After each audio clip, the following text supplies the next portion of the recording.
Welcome, Bio47, to our first virtual lab meeting.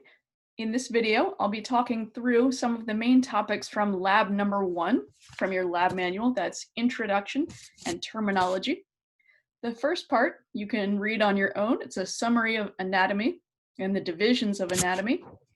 And I'll be starting on page 2, thinking about the generalized body structure. An important thing to know about the body is that it's not a solid mass of cells, but it's one large hollow structure. That's the trunk, which is subdivided into smaller spaces. And within these hollow spaces, known as cavities, this is where specialized organs are contained. And then we also have extremities like the arms and the legs. So on a very basic level, we can divide the body up into 3 main divisions. The first part is the body wall, and the body wall is the framework of the trunk. So the skin, the skeleton, and the muscle are all considered the body wall, and then the legs, arms, and the head would be considered extensions of the body wall. In this image here, the body wall would be delineated by these blue dashed lines, indicating that outer layer of skin, bone, and muscle that lines the trunk. Within the trunk are internal body cavity spaces, or internal spaces called body cavities, and these spaces are what holds the vital organs. And the largest body cavity is called the ventral cavity, and that's what's illustrated here. It would be everything inside of those blue dashed lines.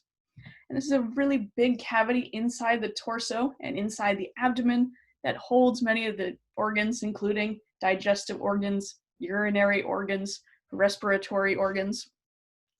And those organs are those discrete structures within the body that are capable of performing specific functions. And you already looked at a video that went over the 11 body systems that we'll be discussing this semester. If we look a little bit more closely at some of these body cavities, they do get names. So there's 2 major divisions. The major body cavities are the dorsal cavity. Dorsal means toward the back. So it's everything along the back of the body, and it's illustrated here in yellow. The dorsal cavity is subdivided according to where it is. So this region here that's contained by the bones of the skull, that's the cranial cavity, and that contains and protects the brain. This region here, a subdivision of the dorsal cavity that travels through the vertebrae, that's called the spinal cavity, and this houses and protects the spinal cord. So the dorsal cavity on the back of the body divided into the cranial and spinal cavities. Toward the front of the body, the ventral side, illustrated in red here, is the thoracic cavity, which is inside of the chest, inside of the thorax, and the abdominopelvic cavity. And over here on this side, where we're looking head on at our patient, the thoracic cavity is everything here, and the abdominopelvic cavity is everything here.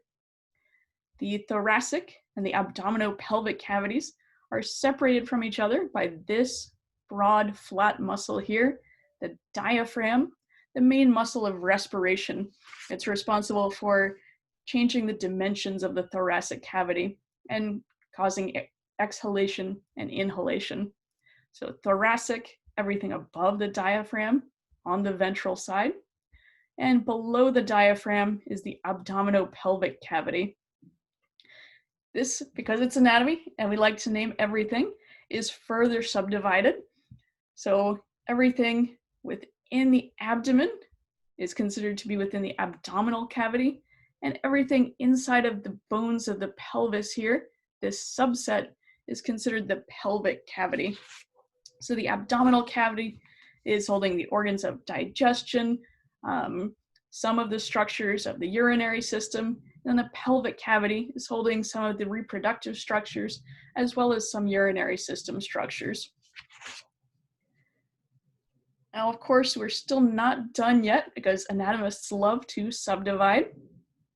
So we're going to look a little bit more closely. So here we are again, just to orient you.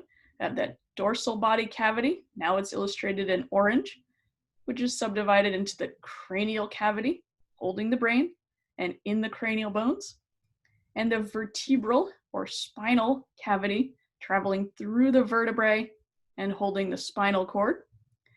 Then we have the thoracic cavity, everything within the chest, above the diaphragm, and the abdominopelvic cavity, divided into the abdominal cavity in pink and the pelvic cavity in green.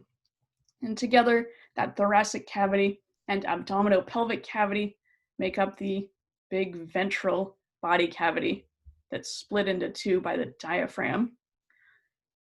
But we're not quite done because we need to talk about some subdivisions within the thoracic cavity as well. So the thoracic cavity is everything here, including these purple structures, this orange structure, and this teal structure right here. So what I'll talk about first are these purple structures. And they're paired structures. You may have guessed that they're the lungs. So we have a left lung and a right lung, and they're each inside of a cavity that's called the pleural cavity. And it's named for the membrane that surrounds the lungs. And we'll talk a little bit more about that in a second. So a left and a right pleural cavity housing the left and the right lungs.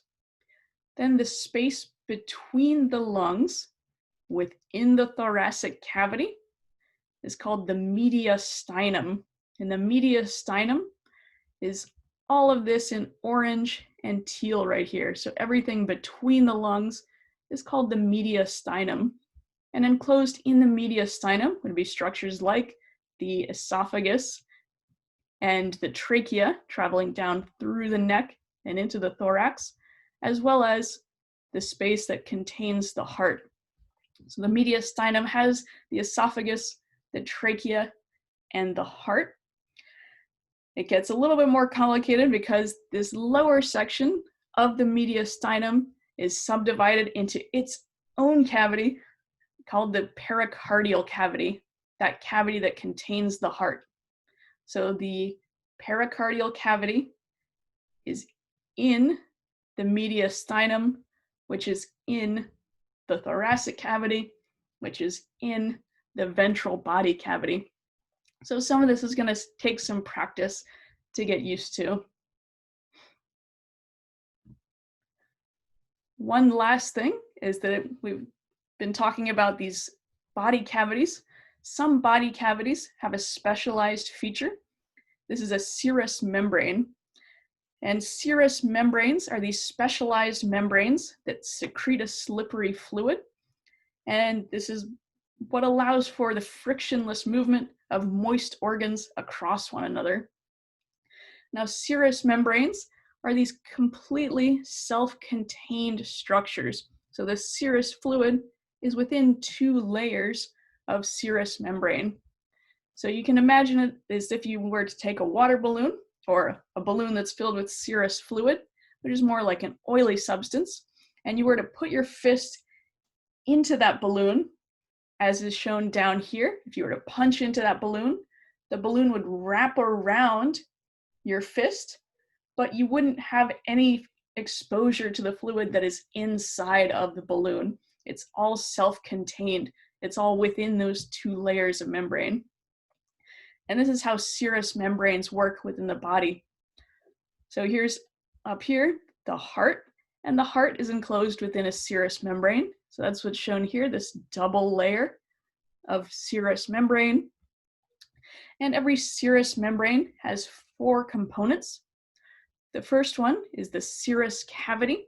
And this one isn't a big cavity like we've been talking about. It's just the space between the two layers of membrane. So this space right here is called the serous cavity. And the serous cavity is that space between the two layers of membrane where the serous fluid, that slippery, oily fluid, is housed. So the serous fluid is inside of the serous cavity. It can't go anywhere. It's not touching the heart. It's not touching the other organs. It's just within that serous cavity, completely surrounded by that double layer of membrane. The two layers of serous membrane get their own special names. The one that's up against the organ, that's closely associated with the surface of the organ, is called the visceral serous membrane.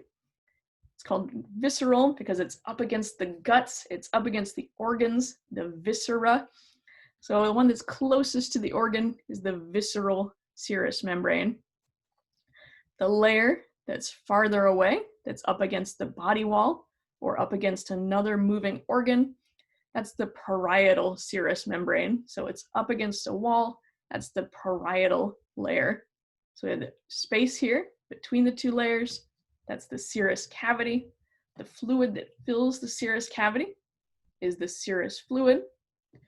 The layer that's close to the organ, overlying its surface, is the visceral serous membrane. And the layer that's up against the body wall or touching other moving organs, that's called the parietal layer.